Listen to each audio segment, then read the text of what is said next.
Hello everyone, నేను మీ doctor Anusha Bingi, interventional radiologist. ఇవాళటి టాపిక్ ఫాలోపియన్ ట్యూబ్ రీకానలైజేషన్. అసలు ఫాలోపియన్ ట్యూబ్ రీకానలైజేషన్ అంటే ఏంటి, ఎందుకు చేస్తారు, ఎవరికి యూస్ఫుల్? ఫాలోపియన్ ట్యూబ్ రీకానలైజేషన్ అనేది చాలా మంది విమెన్ ఇన్ఫర్టిలిటీ సమస్య చాలా కామన్ గా ఫాలోపియన్ ట్యూబ్ బ్లాకేజ్ వల్ల వస్తుంది. 30 to 40% ఇష్యూస్ ఇన్ఫర్టిలిటీ కారణం ఫాలోపియన్ ట్యూబ్ బ్లాక్. అది సాఫ్ట్ మ్యూకస్ ద్వారా లేకపోతే చిన్న స్కార్ ద్వారా ఉన్నప్పుడు ఫాలోపియన్ ట్యూబ్ రీకానలైజేషన్ అనేది చేసుకోవచ్చు. ఇది ఇంటర్వెన్షనల్ రేడియాలజీ ఆఫీస్ లో చేసినప్పుడు చాలా చిన్న ప్రొసీజర్ గా అవుతుంది. ఓపెన్ సర్జరీ కాకుండా ఇంటర్వెన్షనల్ రేడియాలజీ ద్వారా చేసిన procedure minimally invasive day care procedure. అంటే మీరు ప్రొసీజర్ అయిపోయాక వెంటనే మీరు మీ ఇంటికి వెళ్ళిపోవచ్చు. మైల్డ్ సెడేషన్ కావాలనుకున్నప్పుడు తీసుకోవచ్చు. ఎంత పెయిన్ ఉంటుంది అంటే చాలా మినిమల్లీ ఇన్వేజివ్ కాబట్టి కొంచెం పీరియడ్ మాదిరిగా నొప్పి ఎక్స్పీరియన్స్ అవ్వచ్చు. దీని వల్ల ఇది ఎవరికి యూస్ఫుల్ అన్నప్పుడు ఐవీఎఫ్ కి వెళ్లే ముందు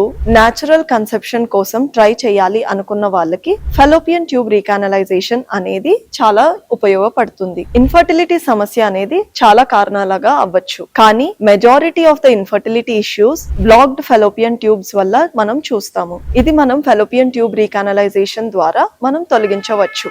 న్యాచురల్ కన్సెప్షన్ కోసం ఇది ఉపయోగపడుతుంది. ఇది ఎలా చేస్తారు? ఫాలోపియన్ ట్యూబ్ రీకానలైజేషన్ అనేది ఎక్స్రేస్ ద్వారా, అది ఒక వైర్ ద్వారా ఫాలోపియన్ ట్యూబ్స్ అనేది మనం ఓపెన్ చేసుకుంటాం. ఓపెన్ అయిన తర్వాత మనం ఎక్స్రేస్ ద్వారా ఒక కాంట్రాస్ట్ డై ఇచ్చి మనం కన్ఫర్మ్ చేసుకుంటాము ఫాలోపియన్ ట్యూబ్స్ ఒక సైడ్ బ్లాక్ ఉందా, రెండు సైడ్స్ బ్లాక్ ఉందా అని. రెండు సైడ్స్ కానీ ఒక సైడ్ బ్లాక్ ఉన్నప్పుడు మనం catheter అండ్ వైర్ ద్వారా మనం ఓపెన్ చేసుకోవచ్చు. దీనికి చాలా చిన్న పెయిన్ ఉంటుంది. ఒకవేళ చాలా యాంగ్షియస్ ఉన్నప్పుడు మైల్డ్ సెడేషన్ మనం యూస్ చేసుకోవచ్చు.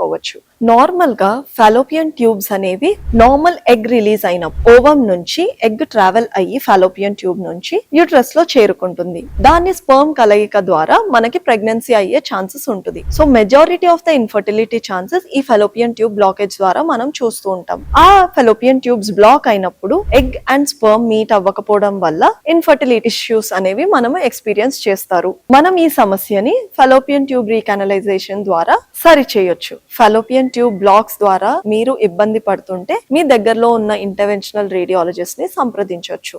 Success rate of Fallopian tube recanalisation ఎంత అంటే చాలా మంది విమెన్ పోస్ట్ ప్రొసీజర్ న్యాచురల్ గా కన్సీవ్ అవుతారు విత్ ఇన్ మంత్స్. కానీ అయినా ఇన్ఫర్టిలిటీ ఇష్యూస్ ఉంటున్నాయి అంటే అది మీ ఇన్ఫర్టిలిటీ స్పెషలిస్ట్ ని గానీ ఇంటర్వెన్షనల్ రేడియాలజిస్ట్ తో సంప్రదించండి. దానిలో చాలా కారణాలు ఉండవచ్చు.